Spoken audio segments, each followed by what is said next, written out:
Est-ce qu'on est prêt à se dire, ok, j'ai assez confiance dans une IA pour qu'elle prenne des décisions sans forcément que je les valide. Alors, tu commences déjà direct à dire que l'IA va potentiellement remplacer les commerciaux. Je pense pas qu'un dirigeant se dit, je deviens dirigeant, je deviens entrepreneur pour faire de la prospection. C'est un taf surhumain. Avec l'équipe, quand on a lancé Léo, on s'est dit, est-ce qu'on va vraiment réussir à faire une IA? Je ne fais rien dans le process et j'obtiens des rendez-vous à la fin. Est-ce que dans 2-3 ans, on va pas avoir des IA qui sont quand même capables de faire des rendez-vous? Aujourd'hui, plus on digitalise, plus les gens ont besoin de contact humain. Moi, j'avoue, j'ai cette vision de la technologie pour qu'elle fasse les trucs qu'on n'a pas envie de faire. Et qu'est-ce que l'IA ne fera jamais aussi bien qu'un humain? T'es là pour faire du boucan dans ton business, pas pour écouter un podcast de plus. Bienvenue dans Book and Talk. Ici, on parle de vente, de stratégie et d'entrepreneuriat, sans bullshit et surtout sans blabla. Des échanges concrets avec celles et ceux qui construisent, qui vendent et qui font bouger les choses. Alors, si tu veux progresser, challenger ta façon de faire du business et passer un cap, tu es au bon endroit. L'IA débarque dans les équipes commerciales. Elle automatise, elle assiste et parfois même, elle bosse toute seule. Elle promet de faire gagner du temps, d'optimiser les ventes, de mieux cibler. Mais est-ce qu'on est prêt à lui faire confiance? Et surtout, quelle place on laisse à l'humain là-dedans? Avec mon invité du jour, Luc Attis, cofondateur de Léo BizDev, on parle d'IA, de vente et de ce que ça change vraiment pour les commerciaux d'aujourd'hui.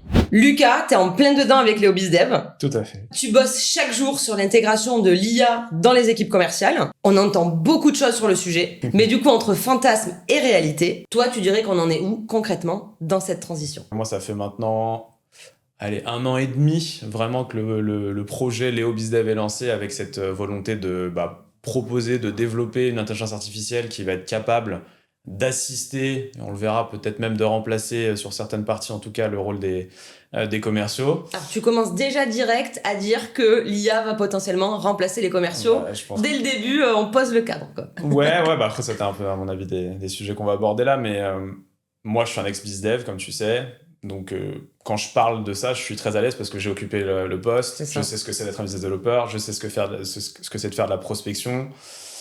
Donc, je m'intègre, si tu veux, dans les commerciaux. Quand je dis ça, c'est qu'effectivement, quand on voit l'importance et la vitesse à laquelle ça va, je pense que tous les commerciaux doivent commencer à réfléchir, si c'est pas déjà fait, sur quelle place je peux accorder à l'IA, comment mon rôle va évoluer et comment je peux collaborer, parce qu'on verra qu'à mon avis, mon avis, c'est plutôt de la collaboration humain-IA que vraiment un remplacement, même s'il y a forcément des tâches qui vont être exécutées par l'IA. Donc voilà, donc je pense qu'on en est là sur... on a passé un peu la phase, pour répondre à ta première question, un peu de surprise, de test, de crainte, de qu'est-ce que ça peut vraiment faire. Et je pense qu'on est maintenant plutôt dans une phase d'intégration et de comment je l'intègre, pour faire quoi, comment je peux l'intégrer au mieux. Donc je pense que les équipes maintenant sont plutôt sur ces sujets-là et puis on va voir effectivement sur les 2-3 prochaines années ce que ça va donner, mais ça va quand même assez vite. Et du coup, comment tu décrirais l'évolution de l'IA? Déjà depuis quelques mois, on a vu l'arrivée de ChatGPT qui a quand même déjà bouleversé pas mal de systèmes au global, j'ai envie de dire. Et du coup, comment tu verrais déjà... cette évolution qui a été très rapide, concrètement, aujourd'hui? Du coup, c'est vrai qu'on va dire que même si ça existait avant ChatGPT, l'IA, c'est vraiment ChatGPT qui a complètement lancé, démocratisé l'accès. Tout le monde s'est mis à s'intéresser et surtout, c'est devenu accessible en fait pour tout le monde. Donc tout le monde a pu commencer à tester, à voir. Et petit à petit, il y a le ChatGPT que tout le monde connaît, donc on y va, on pose des questions, on discute. Et il y a des sociétés comme la nôtre qui réfléchissent à comment intégrer cette technologie pour des process, pour réaliser certaines tâches, etc. Donc moi, je pense qu'on en est là aujourd'hui sur toutes les entreprises sont en train de se demander comment je peux intégrer cette IA dans mes processus, dans mon entreprise, pour faire gagner du temps, pour faire gagner de la productivité. Et je pense aussi surtout, et nous c'est ce qu'on fait en tout cas chez Léo, c'est pour faire les tâches qu'on n'a pas envie de faire. Parce que tout à fait. L'idée c'est de pouvoir s'aider de l'IA au quotidien pour faire soit les choses qui sont chronophages, soit les choses qu'on n'aime pas faire, et où en fait finalement l'apport de l'humain n'a aucun intérêt et vaut mieux laisser faire l'IA, quoi. Et c'est pour ça que quand tu regardes ça comme ça, en fait l'IA c'est une nouvelle vague technologique, comme il y a toujours eu des sortes de révolutions. C'est une grosse révolution qui est très rapide, mais comme toutes les révolutions, en fait, ça vient simplifier, faciliter le travail et nous, humains, entre guillemets, nous permettre de nous concentrer, de nous mettre sur ce qu'on préfère faire, sur des choses peut-être plus créatives. Qui ont une plus grande valeur ajoutée. En tout cas, on s'y retrouve plus, nous, en tant qu'humains. Si on prend un exemple très clair, par exemple, sur le métier de commercial, rechercher des prospects, faire des fichiers... honnêtement, je pense qu'il y a personne qui adore faire ça. Peut-être, ça doit exister, mais c'est vraiment là, 1 sur 1000. Après, il y a des spécialistes qui ne font que ça, mais c'est vrai que... le font très bien. Tout à fait. Mais quand tu t'interroges 100 commerciaux, si t'en trouves 2 qui te disent j'aime bien faire ça... Je déteste faire des bases de données. Enfin, c'est un truc qui m'ennuie au plus haut point, quoi. C'est ça. Et puis, il n'y a pas de mystère. Si moi, j'ai développé Léo, si je me suis associé avec un développeur pour le faire, c'est en tant que commercial moi-même, en fait, je me suis dit, ça me saoule de faire ça. Donc, je préfère me concentrer sur les leads, sur les clients, etc., que les chercher, les contacter. Donc voilà, c'est vrai que ça va très très vite, mais je pense que ça reste une révolution au final, comme les autres, peut-être plus rapide, et qui va faire des bouleversements, mais comme d'habitude, quoi. Après, il va falloir s'adapter. Il y a ceux qui ont déjà pris la vague, il y a ceux qui sont en train de la prendre. Et il y a ceux qui ne la prendront jamais, et qui du coup... qui ont encore un peu peur, qui restent un peu en retrait, mais c'est comme toutes les vagues d'innovation. Oui, mais c'est un peu comme ceux qui n'ont pas pris le pli de l'e-commerce... et qui du coup... De toute façon, t'as des lois universelles avec les early adopters, le mass market, les retardataires. Toujours pareil. C'est toujours pareil, quoi.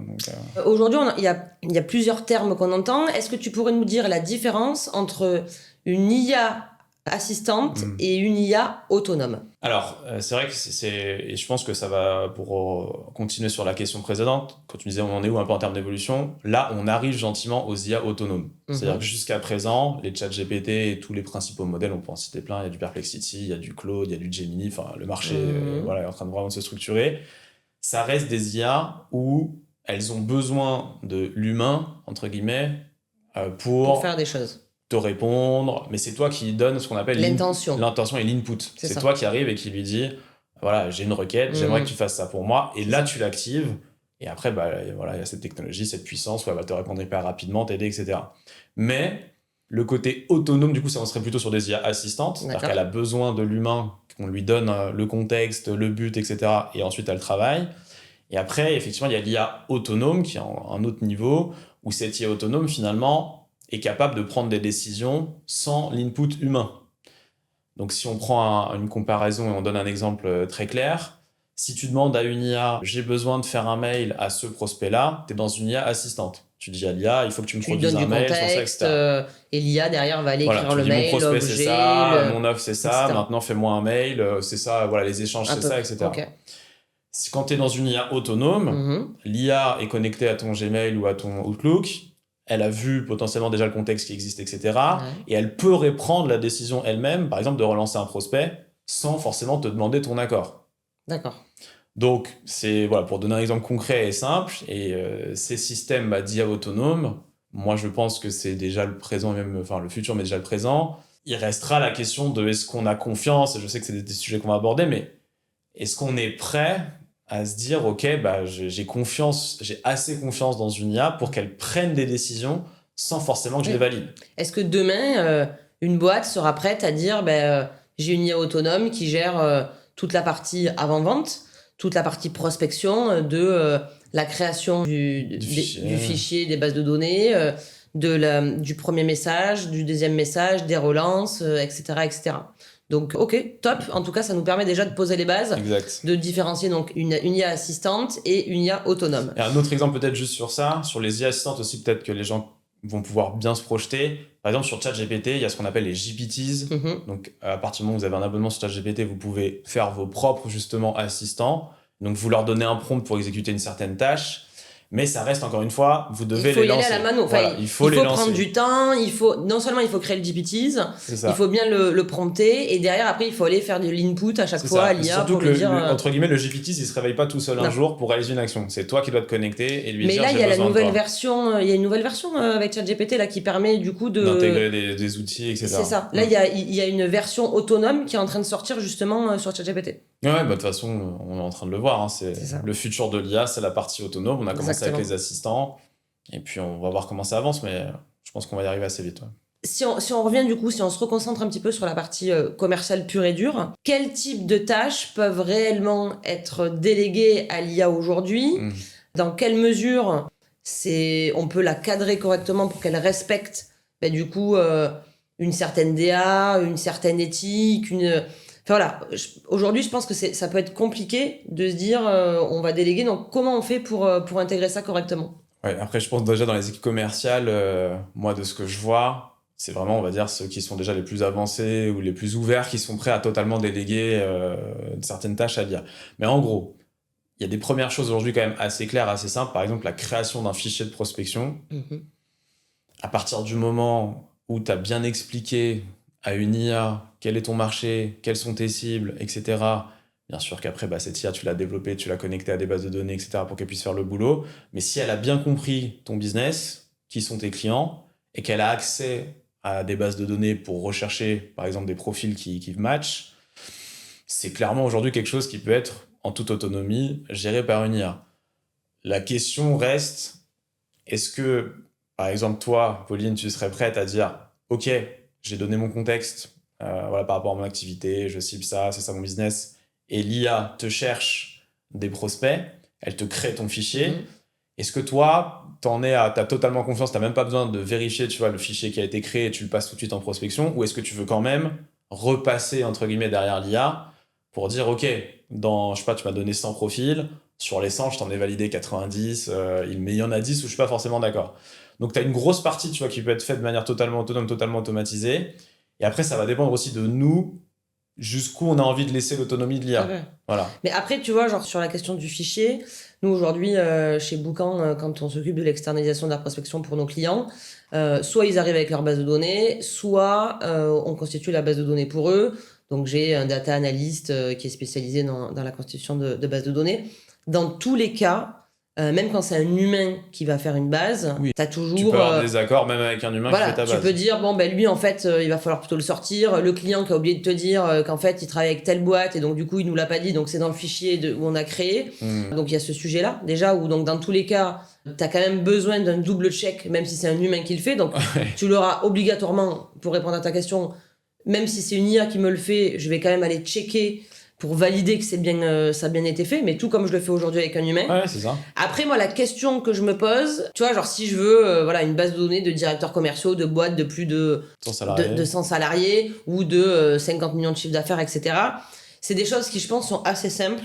Oui. Par contre, si j'ai besoin d'avoir une base de données hyper précise, avec des intentions d'achat spécifiques, par exemple, une boîte qui a fait une levée de fonds, une boîte qui est en recrutement... Tu vois, ça, est-ce que c'est pas un peu plus compliqué ? C'est plus compliqué parce qu'en fait, l'IA, elle est dépendante de la data.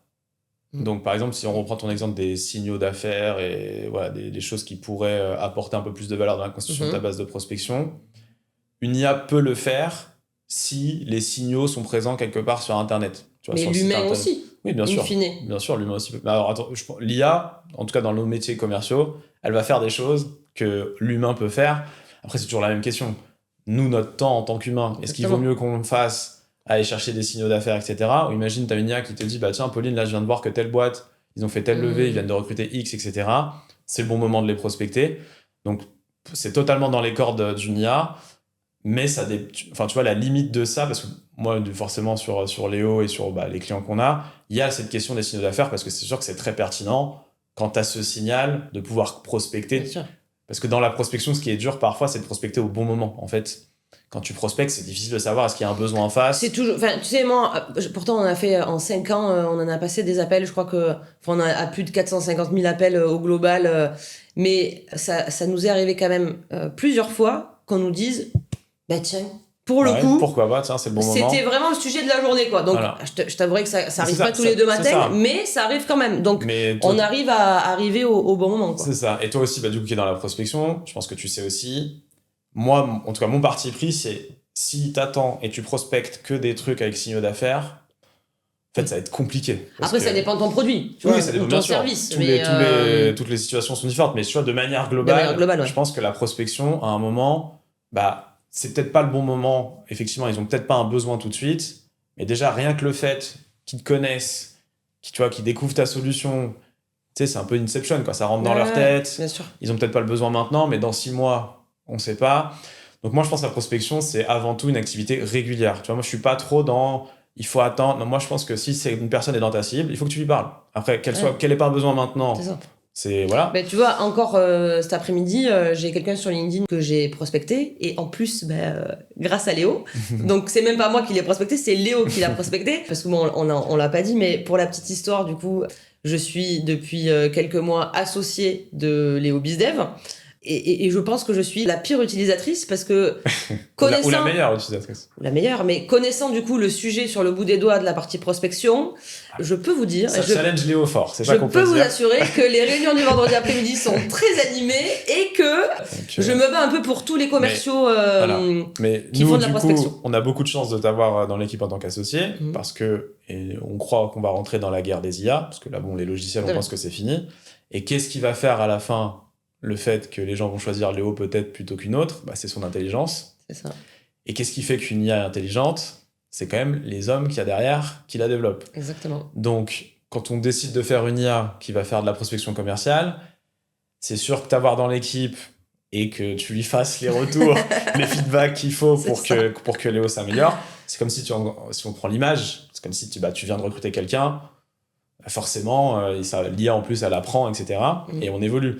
Donc voilà, donc juste pour revenir, tu as reçu un message, tu disais... Donc je te disais, j'ai reçu Léo a prospecté quelqu'un qui était dans ma cible, en tout cas que je lui avais dit d'aller...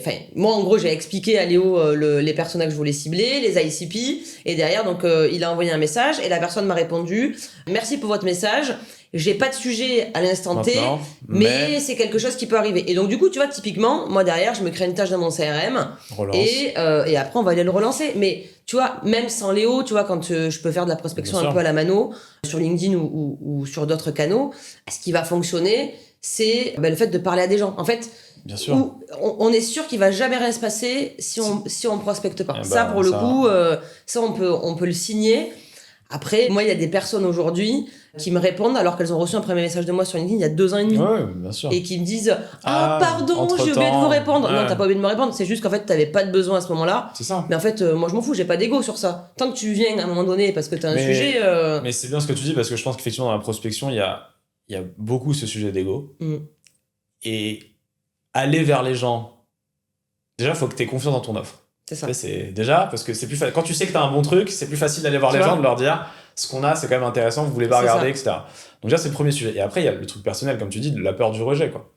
Il y a quel truc, une des peurs naturelles humaines. C'est-à-dire que quand tu fais de la prospection, si t'as pas cette capacité à te dire, bon, il me répond pas, c'est pas grave, je passe au prochain, parce que de toute façon, on sait que dans la prospection, tu vas te prendre des vents, tu vas t'en prendre beaucoup, mais t'es pas à l'abri que, alors que tu croyais qu'un prospect t'est pas intéressé, finalement, voilà, 6 mois après, 2 ans après, etc. Alors que si t'avais jamais fait, toi, cette première action, t'aurais pas eu de résultat. Il t'aurait jamais vu, il t'aurait jamais identifié. C'est pour ça, les signaux, c'est très intéressant, et je pense que l'IA, clairement, a un rôle à jouer, et ça va apporter encore plus de performance, et d'ailleurs, c'est des sujets qu'on regarde, nous, chez Léo, on en a parlé un peu tous les deux déjà, etc. 2-3 meetings aussi avec des gens qui sont un peu experts là-dessus. Mais je pense que se limiter à faire de la prospection avec des signaux, tu passes à côté de personnes qui, en fait, prennent aussi conscience du besoin quand tu les contactes. De toute façon, sur la masse de boîtes aujourd'hui, entre tous les différents produits et services qu'on peut avoir, tu peux faire... t'as des personas bien définies, t'as pas forcément besoin d'attendre les intentions d'achat spécifiques, quoi. Donc, non, si t'en as, c'est mieux, on va dire, tu vois. C'est sûr, mais il y en a où tu vas pas du tout en avoir. Voilà, et puis en plus, il faut que t'en aies, parce qu'encore une fois, les intentions d'achat, pour une IA, je parle, il faut que la data, elle soit quelque part. Donc, il faut qu'il y ait une trace quelque part de ce signal, quoi. Du coup, par rapport à ce que tu vois là depuis quelques mois avec Léo, alors, en sachant que t'étais sur un... Avant que je vous rejoigne, vous étiez sur un Léo assistant. Justement, depuis le mois de juin 2025, au moment où, du coup, où je suis rentrée... Comme par hasard. Comme par hasard.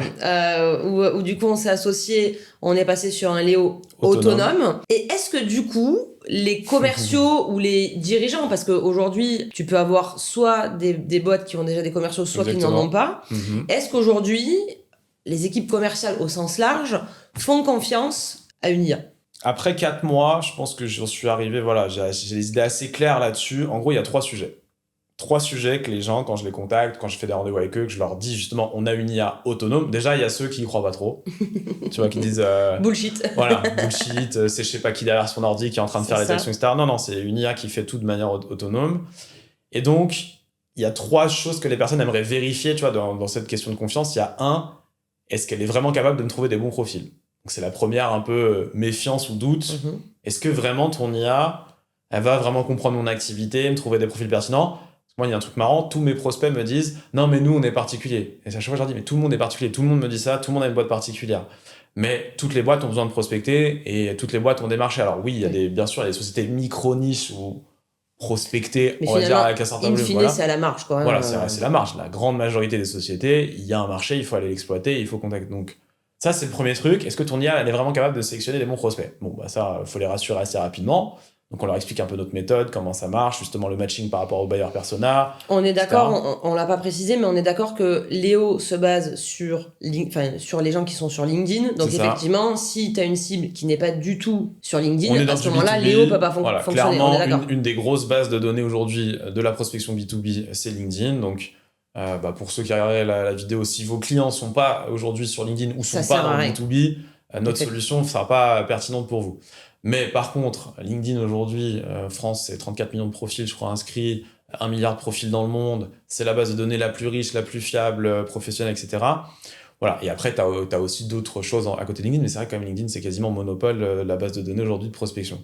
Donc le premier doute, on va dire, c'est ça, c'est est-ce que ton IA elle est vraiment capable de me trouver des bons prospects. De bien qualifier une base de données pour pas aller parler à n'importe qui, comme tous les messages de prospection qu'on peut recevoir aujourd'hui. Tu parles à côté, la personne te dit est-ce que tu as regardé mon profil, quoi. Tu vois, il n'a rien à voir. Voilà.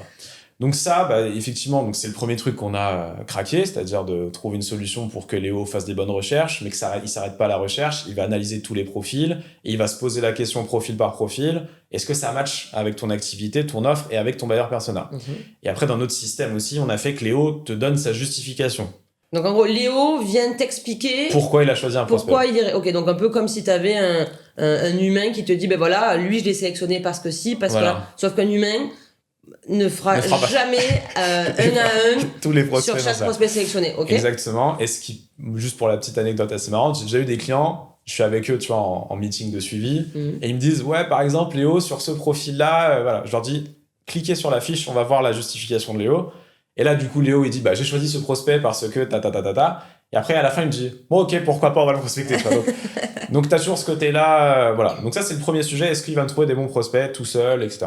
Deuxième sujet, c'est est-ce qu'il va rédiger des bons messages. Et ça, c'est peut-être la partie la plus difficile. C'est le nerf de la guerre aujourd'hui. Voilà, parce que la prospection, et donc Léo, ce qu'il fait, c'est de la prospection LinkedIn, de la prospection email. Donc, c'est des messages. On ne fait pas encore de prospection téléphonique avec l'IA. On verra si un jour on pense qu'aujourd'hui c'est encore moyen la tech là-dessus, mais il y aura peut-être des opportunités. Mais aujourd'hui, on se concentre sur LinkedIn. Donc, c'est du message.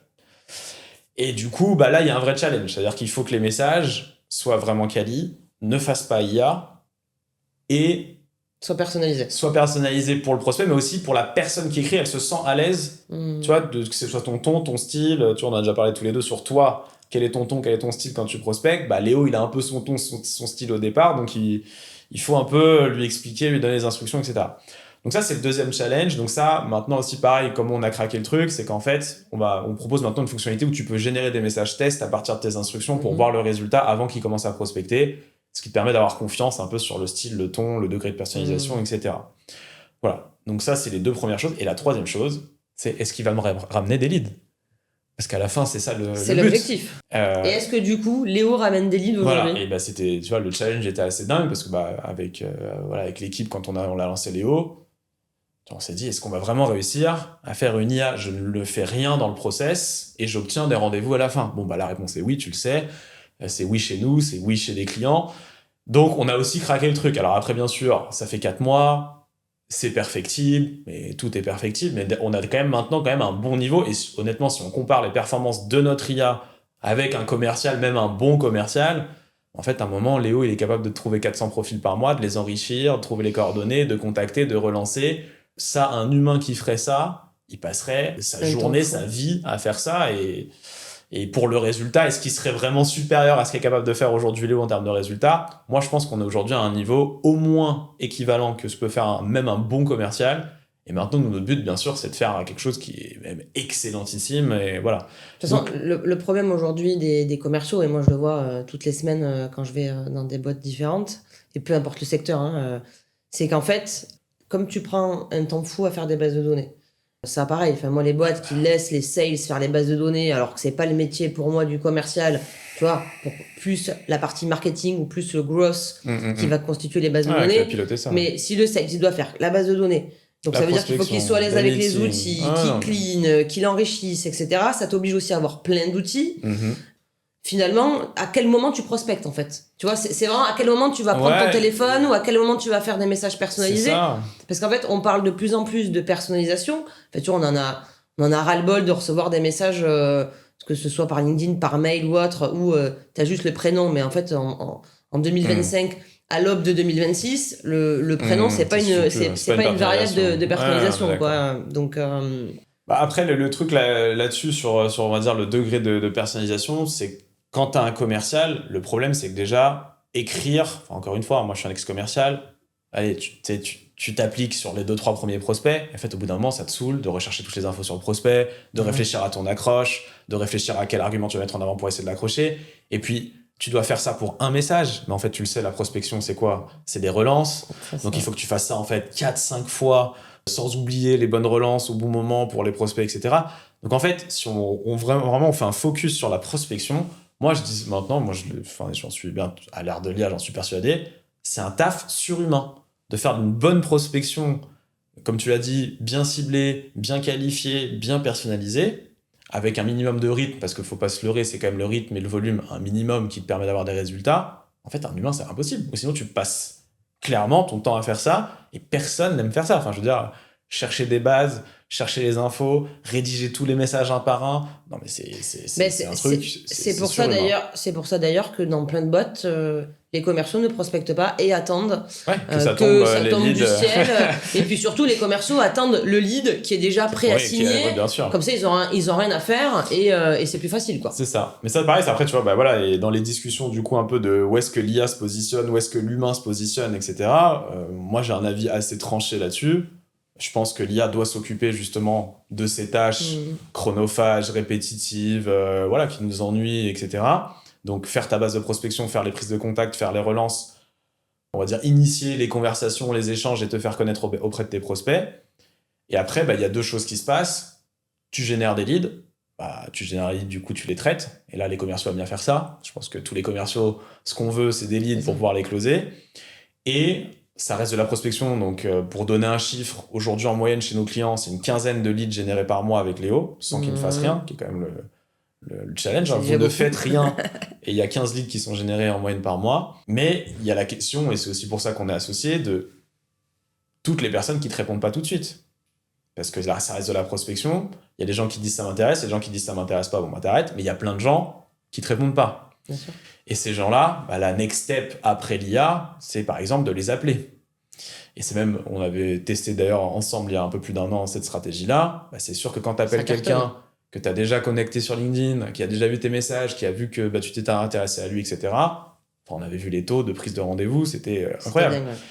Donc, moi je pense qu'aujourd'hui, on va dire l'humain, que ce soit le dirigeant, mais bon, les dirigeants ils ont aussi beaucoup de choses à faire, mais les équipes commerciales en tout cas, ils doivent se concentrer sur effectivement, on va dire le nurturing, faire du phoning, suivre la prospection, mais pas forcément la réaliser. En tout cas, les premières tâches, pas forcément la réaliser, la suivre, la piloter et appeler derrière, oui. Et puis après, les rendez-vous et les clients. C'est ça. Puis pour un peu que le commercial gère tout le cycle de vente, tu as toute la partie... derrière, satisfaction du client, onboarding, suivi... Et là, tu as toute la valeur aujourd'hui, enfin en tout cas, la valeur humaine et l'importance, on le sait, le business à la fin, c'est des relations. Il y a beaucoup de choses qui passent par le relationnel. Que l'humain reprenne la main au moment où justement le premier contact est établi et s'occupe du closing, s'occupe du suivi, de la satisfaction, parce qu'on le sait aussi, quel est le meilleur levier de prospection des clients satisfaits. Exactement. Voilà, mais tu sais, moi c'est ce que je leur dis tout le temps en formation, c'est qu'à un moment donné, vous vous faites chier à prospecter, et en plus, pour le coup, pas toujours très bien, mais c'est plus compliqué, c'est tellement plus compliqué d'avoir des nouveaux clients qu'il faut faire surtout très attention aux clients qu'on a. Gardez vos clients, tu vois, c'est tellement chiant d'aller en chercher des nouveaux qu'une fois qu'on en a un, il faut pas le laisser partir, quoi. C'est ça, et surtout qu'un client satisfait, il peut t'en ramener d'autres, en fait. Exactement, après avec les recos, etc. Donc, du coup, aujourd'hui, Léo, c'est un peu la solution à tous les problèmes des commerciaux qui n'aiment pas prospecter. Mais du coup, quels sont les freins ? Est-ce que les gens, ils ont peur de perdre le contrôle ? Oui. Qu'est-ce que tu ressens aujourd'hui ? C'est quoi les freins que tu perçois chez les prospects avec qui tu parles aujourd'hui ? Ouais, du coup, tout à l'heure, je t'ai donné les 3 choses un peu quand ils découvrent Léo, tu vois. En gros, est-ce qu'il va choisir des bons ? Est-ce qu'il va envoyer des bons messages ? Est-ce que je vais avoir des résultats ? Et après, quand ils sont un peu convaincus de ça et qu'ils sont dedans et qu'ils utilisent Léo, tu vois, après, t'as l'effet quand tu l'utilises. Là, ce qu'on ressent aujourd'hui, c'est cette question vraiment qu'on a abordée au début de confiance presque aveugle dans l'IA, parce qu'au final, quand tu lances Léo, quand tu le sais, Léo, il t'attend pas. Tu l'as briefé, tu lui as dit, voilà, moi, mon business, c'est ça, mes cibles, c'est ça. Bah, derrière, Léo, il taffe. Donc, il va chercher les prospects, il va les contacter, il va les relancer. Et pour te donner une image assez nette de ce qu'un client m'a dit, il m'a dit, parfois, j'ai l'impression que c'est moi qui cours derrière Léo. Tu vois. donc une fois que tu l'utilises, il y a ce sujet en fait, c'est le sujet de est-ce que je suis capable de déléguer? Est-ce que j'ai suffisamment confiance pour pouvoir déléguer et avoir l'esprit serein et pas un peu stressé que il a contacté quelqu'un, il aurait pas dû. Le message qu'il a envoyé, je suis pas totalement fan avec ce qu'il a écrit, etc. Mais tu sais que c'est exactement moi ce qui s'est passé, c'est que quand j'ai mis en place Léo pour en juin, donc tous les jours, genre je sais plus, tu vois, je savais qu'à partir de telle heure, il commençait à shooter des messages, etc. Donc je me suis dit, je m'imposais entre guillemets le fait d'aller voir tout ce qu'il faisait, les profils qu'il avait sélectionnés, les messages, etc. Sauf qu'en fait, ça a duré 2 semaines, parce que après, au bout de 2 semaines, en fait, c'est comme quand je délègue à mes équipes. À un moment donné, je peux pas. Si je délègue, c'est que j'ai pas le temps de le faire. Exactement. Donc si je délègue pour être derrière. Et c'est surtout que c'est pour ça que t'as pris Léo. Ben c'est ça. Parce que si tu commences à choisir Léo, nous notre promesse c'est ne faites rien. Et puis au final. Mais c'est compliqué. Mais le lâcher prise. Et moi la première, tu vois, genre en plus tu te dis, ok. Derrière, je parle de prospection toute la sainte journée. S'il envoie un message à une personne qui est pas bien ciblée ou que le message est pourri, pour toi, derrière, derrière, tu te dis en termes d'image, tu passes pour quoi? Donc après, il va expliquer que c'est une IA et qu'en plus, c'est celle où t'es associé, donc tu parles de longue et là, tu te dis, c'est complètement la catastrophe. Mais j'ai envie de te dire, entre quelqu'un qui n'a pas le temps de faire de prospection ou quelqu'un qui met Léo en place, et oui, au pire, il va y avoir quelques petites coquilles, on va dire. C'est ça. Mais entre ne rien faire et mettre en place Léo qui va te générer du lead, j'ai envie de te dire... oui, et puis... Moi, j'ai fait mon choix, en tout cas. Voilà, et puis, c'est intéressant ce que tu dis, parce que nous, on voit aussi que comme Léo, c'est une IA, le niveau d'exigence, et c'est normal, et c'est à nous de bosser pour que ce soit incroyable. C'est pour ça que je te dis, là, il a un bon niveau. Il faut que nous, on arrive vraiment au truc excellent, mais on est en train d'y arriver. Mais en gros... il y a aussi ce côté où, comme c'est pas un humain, c'est une IA, il n'y a pas le droit à l'erreur. C'est ça, on est intransigeant. Alors que le stagiaire qui oublie la tête jointe... qui fait n'importe quoi, qui envoie un mail qui est pourri, machin, bon, c'est un stagiaire, il se forme, etc. En fait, Léo n'a pas d'excuse aujourd'hui. Voilà, mais c'est normal. Tu vois, moi, je dis, tu sais, on dit souvent... Et moi, la première. Voilà, mais bien sûr. Et on dit souvent, quand on fait nos meetings, il faut qu'il soit irréprochable. C'est ça. Parce que si Léo est irréprochable, en fait, il trouve les bons prospects, il envoie les bons messages, il t'obtient des leads, c'est bon. Tu le sais, tu peux faire autre chose dans ta boîte, tu sais qu'il y a quelqu'un qui fait ta prospection. Mais voilà, donc je te rejoins là-dessus. Ça reste une IA. De temps en temps, il peut y avoir un profil où t'es pas totalement d'accord et lui, il l'a trouvé pertinent, mais c'est comme dans une équipe. Parfois, dans une équipe, moi j'ai déjà fait un test dans une équipe commerciale, je leur présente des profils de prospects, il y en a un qui me dit je le prospecte, il y en a un autre qui me dit je le prospecte pas, ils sont dans la même boîte. Tu vois, donc en fait, voilà. Donc la question c'est, est-ce qu'on est prêt aussi à tolérer quelques erreurs de l'IA. Mais aujourd'hui, parce qu'une IA totalement parfaite qui ne fait aucune erreur, c'est comme sur ChatGPT, t'as un message clair. Tout à fait. L'IA fait des erreurs. Mais aujourd'hui, tu peux prospecter deux personnes différentes dans une même boîte. Enfin, tu vois, nous, on fait des bâches pour certains clients où on a 150 contacts dans une même entreprise, mais parce que c'est des gros groupes, parce que t'as 50 000 BU qui sont, je te dis n'importe quoi, sur la partie technique. Et donc, du coup, mais en fait, c'est pas gênant, tu vois. Non, et puis après aussi, ce qui est intéressant, c'est quand tu vois la courbe d'évolution. Enfin, toi, tu arrives au moment où on sortait le Léo autonome, déjà en 4 mois, voilà, là, c'est bon. Aujourd'hui, il y a pas mal de clients en plus qui le font tourner, etc. Donc, ils s'entraînent bien. Donc, avec cette courbe-là, moi, je pense que c'est une question de semaines et peut-être aller de mois. Tu vois, je pense que d'ici, là, on est en octobre. D'ici fin d'année... je suis assez serein sur le fait que oui, ça va être difficile de faire mieux que l'IA en prospection. Déjà, ça l'est quasi aujourd'hui, quoi. Mais du coup, qu'est-ce qui va vraiment aider les équipes à passer le cap? Parce que là, du coup, on a parlé des freins, etc. Mais qu'est-ce qui peut aider aujourd'hui? Est-ce que c'est la formation? Est-ce que c'est la culture? Est-ce que c'est le management? Qu'est-ce qui va inciter, en fait, à passer plus vite à l'action avec l'IA? Déjà, je pense que c'est bête, mais... déjà, juste que les gens aient conscience que ça existe et que c'est possible. Déjà, je pense que c'est nous, on en est là, en fait, tu vois. Parce que la plupart des rendez-vous, au début, quand on leur dit, il y a ce côté un peu...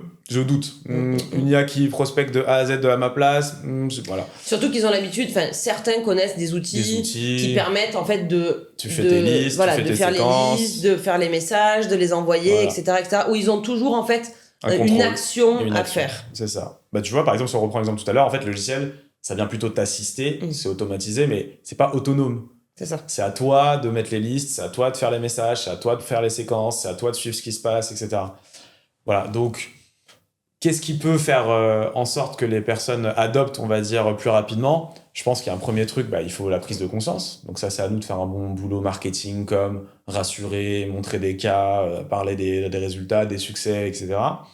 Et après, si on prend vraiment une entreprise un peu plus large, il y a la question des process. Et en fait, aujourd'hui, il faut être capable de démontrer qu'en intégrant Léo ou une IA dans ton process commercial, notamment sur la partie prospection, ça te dégage du temps, des ressources d'un côté. Potentiellement, ça te fait même économiser des coûts parce qu'au final, quand tu mets en place Léo, t'as plus besoin de 4-5 outils que tu avais en parallèle. Donc, je pense que c'est... En plus, on est dans le monde du commercial, c'est faire la preuve. En fait, tu les connais, les commerciaux. À partir du moment où ils ont généré des premiers leads avec Léo, il n'y a plus de problème, tu vois. Donc, je pense que c'est ça le sujet. C'est leur montrer que c'est possible, que ça marche bien, que ça les soulage parce que c'est un travail qu'ils veulent pas faire. J'allais te dire, vraiment montrer leur point de douleur sur la constitution de base de données, voilà. Ça on le voit tous les jours. Et puis la partie prise de contact relance aussi qui est difficile, même si tu veux le faire, honnêtement c'est difficile. Il faut avoir le temps, il faut avoir la bande passante, surtout quand tu gères. Et l'orga, il faut avoir l'orga, il faut avoir la rigueur, il faut savoir écrire les messages. Enfin, franchement, c'est un taf. Donc ça existe, il y a des gens qui font ça très bien, mais je pense que 90% des commerciaux au minimum, ça les intéresse pas, c'est pas que ils ont des choses qu'ils préfèrent faire, les rendez-vous, etc. Donc voilà, je pense qu'on en est là et que ça va être ça en fait. À partir du moment, tu vois, où il y aura de plus en plus de gens qui vont aller vers l'IA, qui vont avoir confiance, qui vont déléguer, qui vont obtenir des résultats. Après, tu connais, il y a le bouche à oreille, etc. Nous, on commence à voir, il y a des gens qui commencent à nous contacter. Voilà, c'est... Donc, on en est là. Et après, juste une dernière chose, je pense pour des plus grosses boîtes, parce que là, on parle un peu commerciaux, je pense qu'il y a aussi différentes tailles. On va dire sur les startups, sur les PME, c'est assez agile. Tu arrives... c'est pas trop compliqué, il n'y a pas trop de process, tu testes, etc. Pour les plus grosses sociétés, ça va être les sujets qu'on aborde ensemble. Il y a les sujets CRM, il y a les sujets des outils qu'ils utilisent déjà, les process qui sont déjà en place. Donc en fait, c'est plus à Léo, aussi parfois pour des grosses entreprises, s'adapter. Donc est-ce que Léo est connecté avec mon CRM ?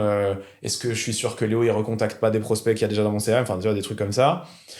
Et donc, voilà, là, c'est encore un autre niveau, mais aussi un niveau intéressant. Et puis, après, il y a l'avantage aussi de Léo, c'est que t'as pas trop ce sujet d'embarquer les équipes, puisqu'ils bossent. Donc, c'est aussi un avantage, c'est que t'as pas forcément non plus besoin de former tous tes commerciaux à l'utilisation de Léo. En fait, tu peux avoir une personne qui pilote Léo pour toute la boîte.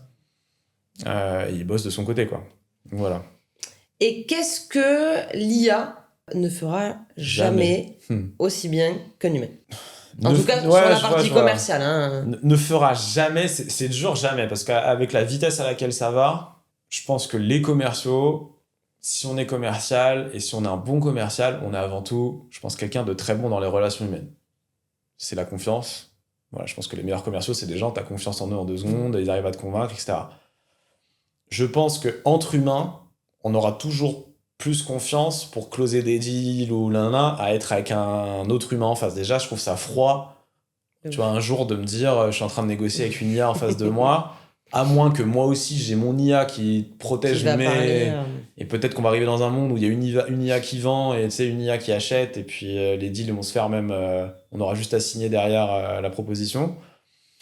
Mais sinon, oui, je pense que dans le métier de commercial, ça va être vraiment pour moi le closing. Franchement, le closing, c'est le moment peut-être le plus décisif. Moi, je ne mettrais pas le closing dans les mains d'une IA aujourd'hui. Tu vois, trouver des opportunités, détecter des leads, oui. Closer des deals via IA, non. Et en plus, tout le monde aime. Enfin, si tu es commercial, c'est parce que tu as envie de faire ça, de convaincre des gens, de leur montrer que ton produit est le meilleur, de les faire signer, etc. Et après, tu as le sujet, on l'a dit tout à l'heure, relations, suivi, puis il y a des trucs très humains, les salons, les événements, le relationnel, le porte-à-porte, voilà. Donc, aujourd'hui, plus on digitalise, plus les gens ont besoin de contact humain. Donc en fait, moi je pense que l'IA ne remplacera jamais le côté émotionnel que 2 humains peuvent avoir. Et aujourd'hui, tu vois, genre moi si j'ai 2 ou 3 solutions, 2 ou 3 prestataires avec qui j'échange, mais qui font la même chose, je vais aller vers la personne en qui j'ai le plus confiance, avec qui je m'entends le mieux, avec qui ça va plus matcher au niveau personnalité. Et du coup, ça, malheureusement, avec une IA, tu peux pas savoir. C'est trop compliqué à détecter, quoi. C'est ça. Et puis après, moi, il y a une dernière chose, c'est... Moi, j'avoue, j'ai cette vision de la technologie pour qu'elle fasse les trucs qu'on n'a pas envie de faire. Et j'ai pas trop envie que l'IA commence à se ramener dans les trucs que j'aime bien faire. Tu vois ce que je veux dire ? Moi, j'aime bien faire du closing, j'aime bien être avec mes clients. Du coup, je me dis, est-ce que les gens vont vraiment acheter une solution pour un truc qu'ils aiment bien faire ? Ou ils sont en plus meilleurs que l'IA, comme tu l'as dit, il y a des sujets... Donc voilà, moi je suis pas persuadé, en tout cas voilà, c'est mon point de vue, moi je préfère développer des IA qui vont faire les tâches qu'on n'a pas envie de faire, et ça je pense que tout le monde sera content de déléguer à Léo demain la prospection et de voir qu'on peut avoir des résultats. C'est comme si demain Léo, je sais pas, envoie un message à un utilisateur en lui disant écoute voilà, tu t'es pas connecté ou depuis X temps, est-ce que tu as bien vu les messages des personnes qui t'ont répondu sur LinkedIn ou par mail, etc.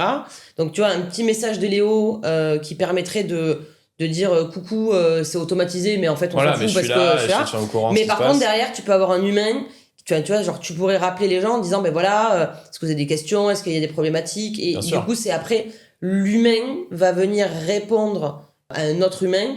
Tu vas pas expliquer ta vie à une IA même si elle a détecté quelque chose, tu vois. Genre je pense que Léo peut être bon même sur l'après-vente, de dire ben voilà, vous n'êtes pas connecté, est-ce que vous avez bien vu vos messages, est-ce que vous avez bien répondu, pour détecter un signal, et après c'est l'humain qui et après tu vois, tu reprends, tu rappelles en disant voilà, est-ce que du coup c'est bon, ça tourne, ça roule, oui c'est carré.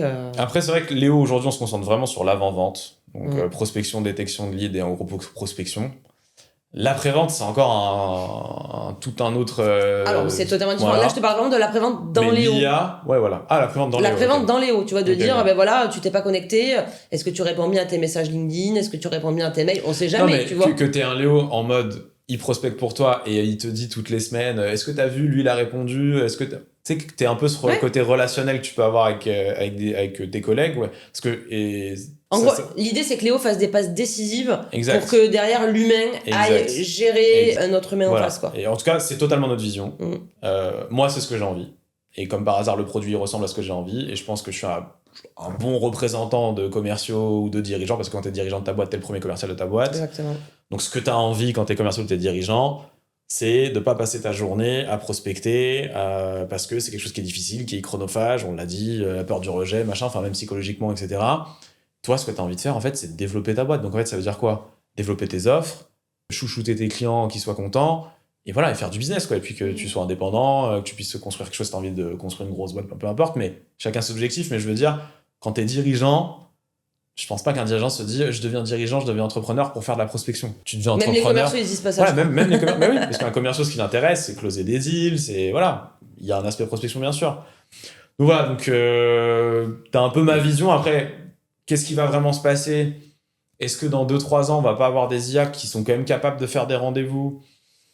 Parce qu'à un moment, tu vois, avec les progrès, on fait quand même beaucoup de visio. C'est ça. Et d'ailleurs, aujourd'hui, en visio, si ça se trouve demain, tu vois, il y a une bonne IA, elle est totalement capable de reproduire ce que toi, tu ferais en, tu sais, ton ton, ton style, ton énergie, ton truc. J'ai l'impression de te parler. Alors moi, ça me dérangerait pas, tu vois, d'être sur une plage et que mon IA travaille pour moi en soi. Et tu vois, si cette technologie, elle arrive... franchement, ça me poserait pas de problème. Bah voilà. Mais après, après, à la fin, t'arrives dans la question de l'éthique. Que de temps en temps. Tu vois, genre, comme ça pourrait me permettre de partir en vacances un peu plus souvent. Voilà, parce que moi, je te connais, tu prends pas beaucoup de vacances. Et du coup, il y a la question éthique à la fin. C'est ça. C'est est-ce que toi, tu te sens à l'aise à feinter tes clients en rendez-vous ? Parce que déjà... Mais il faut pas feinter. Enfin, tu vois, genre, aujourd'hui... on t'assume que c'est une IA, genre... Ah ben moi j'assume tout ce que je fais, c'est-à-dire que aujourd'hui, et tu vois combien de personnes, et tu vois, et j'en ai même fait des posts LinkedIn, j'ai des personnes qui ont répondu au message que Léo avait envoyé en mode, alors si c'est toi qui l'as écrit, franchement c'est impressionnant parce que plus personne ne fait de message personnalisé. Si c'est une IA, je veux absolument savoir laquelle c'est. Mais donc du coup, moi je suis transparente avec les prospects, mais t'es transparente les clients. quand ton prospect entre guillemets se rend compte, tu vois, tu t'envoies pas un message en disant là c'est une IA qui est écrite. Ah ben non. Ouais, mais c'est ça que je te dis. Et c'est pour ça que je pense qu'à la fin, quand t'envoies des messages, bon, que ce soit pas toi, si c'est bien fait, ça se ressent pas, cette question éthique, tu l'as un peu... Tu dis, par rapport au gain que j'ai... Je suis d'accord. Voilà. Par contre, faire des meetings, tu vois ce que je veux dire ? Où là, c'est vraiment... T'es censé parler à la personne en réel. Je sais pas, moi, je trouve que je me verrais pas faire un faux Lucas avec qui je mets des gens à qui, tu vois, je laisse parler. Mais t'as pas mal de films, mais c'est vrai que c'est très flippant, surtout quand l'IA devient un peu... c'est ça, tu vois. Parce que si elle est vraiment autonome, si elle te remplace vraiment bien, etc. Donc après, voilà, on va arriver à ça. Je pense qu'on va arriver à... Est-ce qu'il y aura des gens qui vont le faire ? j'en suis sûr, qui vont se dire ouais, bah, pourquoi pas, quoi, en fait. Et il y a des gens qui vont peut-être se dire de mettre quelqu'un, faire croire à mes clients que c'est moi alors que c'est pas moi. Voilà. Et du coup, si on se projette à 3 ans, à quoi ressemblerait une équipe commerciale dans 3 ans avec l'IA? Ouais, je pense qu'une équipe commerciale idéale, et nous, c'est ce qu'on est en train de mettre en place, hein, mais c'est en gros déjà toute la prospection, c'est plus un sujet humain. Donc en gros, c'est un mix IA humain. T'as des collègues IA et t'as des collègues humains. Moi, dans ma vision, la prospection, donc c'est-à-dire créer des bases de prospects, enrichissement, prise de contact, relance, etc., c'est géré par l'IA. Et on peut intégrer directement, enfin, et c'est ce qu'on fait aujourd'hui, hein, c'est ce que moi je propose avec l'agence, c'est que Léo s'occupe du taf très pénible que personne n'aime faire. Derrière, on intègre du warm calling pour ceux qui n'auraient pas répondu. Et c'est là que l'humain, du coup, revient dans la boucle. Exactement, tu peux mettre, donc soit tu as des équipes en interne et tu veux toi faire le call, donc soit t'appelles Pauline pour te former et puis comme ça t'es un tueur au téléphone. Soit t'as pas d'équipe ou t'as pas envie de faire du call et puis t'externalises. Et encore une fois, voilà, t'as tout ce qu'il faut, je pense, pour ceux qui seraient intéressés par externaliser. Tout à fait. Et en gros, là, t'as traité la partie prospection. Parce que la prospection, c'est quoi? C'est faire des fichiers, prise de contact LinkedIn, email et téléphone. Et après, il y a les opportunités qui sont générées. Ça, pour moi, qui est clairement un sujet, du coup, humain. Bien suivre les opportunités. L'IA peut aider dans le suivi des opportunités, mais va pas les closer, va pas pour moi, en tout cas, on les attend pas là-dessus, moi je les attends pas là-dessus, donc dans ma vision idéale, ça reste ça humain, et après il y a toute la partie client, comme on l'a dit.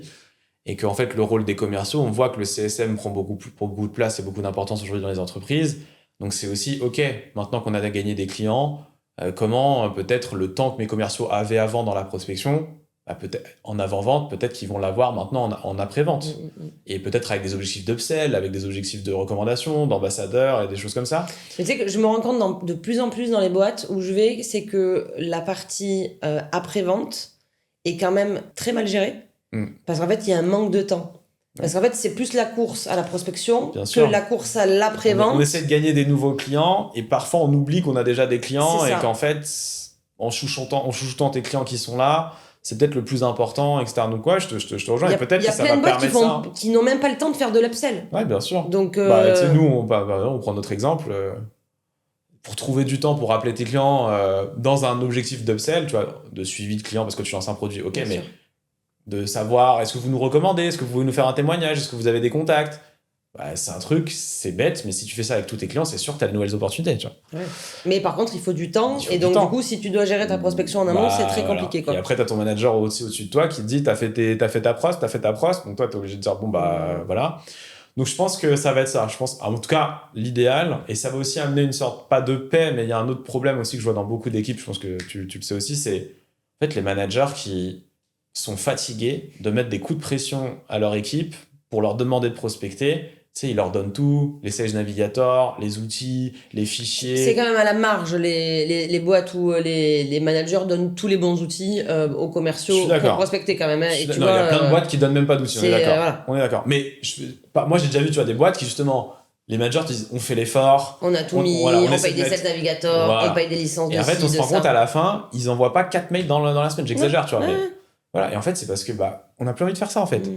Tu vois, la raison, elle est simple, c'est qu'on n'a plus envie de prospecter. Et je pense qu'en plus, tu vois, moi, j'ai 35, je pense que je suis exactement entre les deux mondes aujourd'hui. Si déjà, moi, j'ai ce sentiment-là, je pense que les futurs BizDev qui arrivent sur le marché, leur demander, tiens, vas-y à froid, crée ta liste. Eux, si tu leur mets pas du Léo... Voilà. Alors après, tu vois, genre moi, des fois, on me dit, oui, mais nous, il y a 20 ans, on devait tout faire, etc. Oui, non, mais c'est sûr, on a envoyé des fax aussi pour prospecter, tu vois. C'est ça. Mais maintenant, on peut plus. Donc, après, voilà, c'est comme toutes les technologies, quoi. Il faut les adopter. Il faut les adopter intelligemment. Et comment on peut s'en servir dans chacun son contexte, parce que chaque boîte est différente, etc. Mais voilà, aujourd'hui, en tout cas, et on le voit, une équipe commerciale qui te dit « Je regarde pas l'IA, ça m'intéresse pas », enfin, on sait que dans 2-3 ans, malheureusement, tes concurrents, en fait, qui auront regardé, ils seront beaucoup plus avancés que toi. Donc, c'est ça. Et du coup, dernière question. Dernière question. Déjà. Wow. Tu reviendras. Au centième. Au centième. Ah mais d'accord. C'est bon, c'est noté. Bon, deal. On aura combien de clients au centième, tu penses, Pauline, sur Léo? Je sais pas, beaucoup. vu à la vitesse où ça va, je pense qu'on en aura pas mal. Si tu avais du coup un dernier conseil à donner à un head of sales, à un directeur commercial ou à un gérant de boîte, dans le cas où il n'y a pas forcément de DIRCO, qu'est-ce que tu leur dirais s'ils veulent intégrer l'IA sans tout chambouler? Alors déjà, première chose, je pense que c'est hyper important de se former. Sans parler de même tout ce qu'on a parlé aujourd'hui d'IA autonome, etc. Déjà aujourd'hui, en tant que dirigeant d'une société, il faut maîtriser, choisissez ChatGPT, Claude, Gemini, qui vous voulez. Mais voilà, déjà, il faut... Faites quelque chose, déjà. Mettez les mains dans le cambouis, essayez. Exactement, je pense déjà ça c'est la base. Okay. Et si tu as des équipes commerciales, c'est pareil. Faut faire cette prise de conscience de qu'est-ce qu'elle est capable de faire l'IA, comment on peut l'utiliser. Donc, il faut se former. Ça, c'est, je pense, le minimum. Et une fois que tu es formé, en fait, c'est tellement naturel quand tu te formes à l'IA, de tout de suite, c'est dans ta tête de te dire « Attends, on va pouvoir faire ça. Ah, l'IA, elle peut faire ça. » Mais si... En fait, assez vite, tu vas avoir des idées, tu vas voir comment tu peux l'intégrer, tu auras envie de tester des choses, etc. Donc, je pense que c'est vraiment, il faut y aller, il faut tester, il faut voir comment ça fonctionne, il faut se faire accompagner au départ parce que c'est nouveau, on ne sait pas forcément comment l'utiliser, on ne connaît pas son potentiel.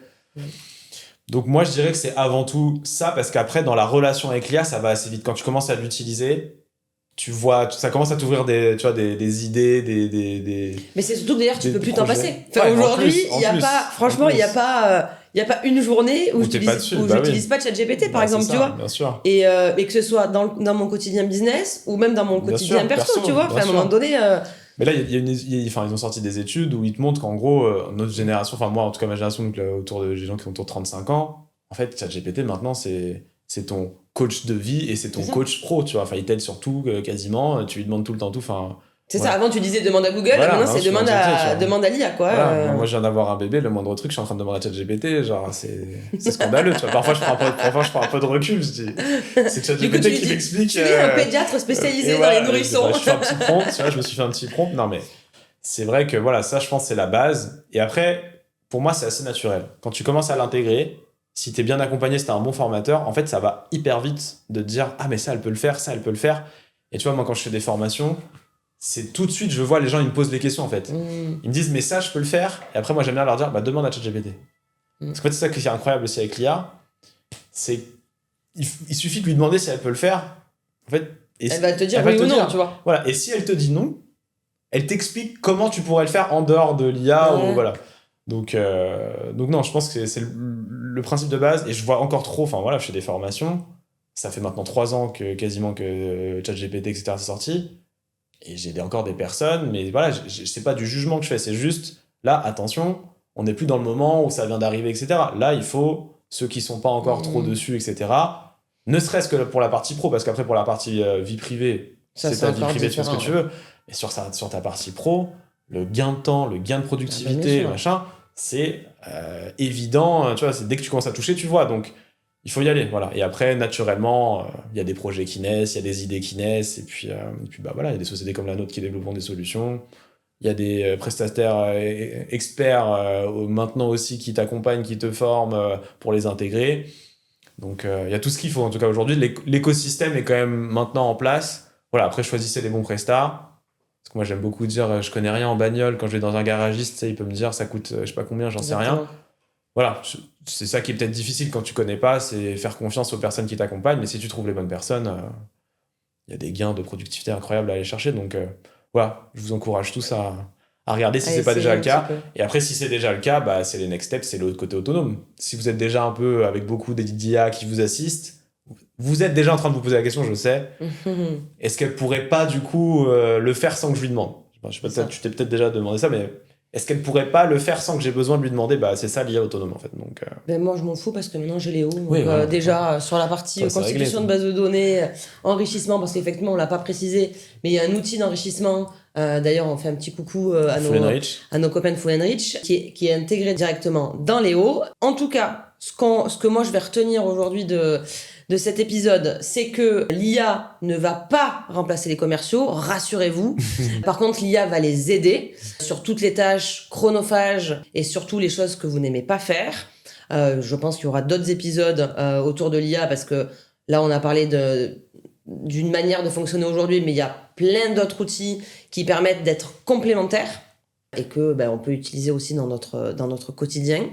Du coup, merci Lucas pour toutes les informations que tu nous as apportées aujourd'hui. Ça donne une bonne vision globale et ça doit, je pense, donner quelques idées aux personnes qui nous écoutent. Merci Pauline pour ton invitation et puis encore une fois très content aussi de collaborer avec toi sur ce beau projet et puis effectivement on invite toutes les personnes qui regardent qui seraient curieuses, comme on l'a dit au début, n'ayez pas peur, il faut tester. C'est ça. Voilà, et puis quand vous avez vu Cléo vous ramène des leads, en général ça se passe bien derrière, donc voilà, en tout cas merci beaucoup, c'était hyper cool et puis plein de succès pour ton podcast. Merci, salut Lucas. Salut. Du coup, si tu as envie d'intégrer l'IA dans tes équipes commerciales sans perdre l'humain, va jeter un œil à Léo BizDev, je te mets le lien en description et surtout, n'oublie pas de t'abonner. À très vite. Et voilà, c'était Book and Talk. Maintenant, si tu veux aller plus loin dans ton business, forme tes commerciaux à la prospection avec Boucan Academy ou confie ton développement à Boucan Factory. Et si t'aimes le concret, le vrai et un peu de bruit dans ton feed, retrouve-moi sur LinkedIn, TikTok, YouTube et sur toutes les plateformes de podcast. Et bien sûr, abonne-toi!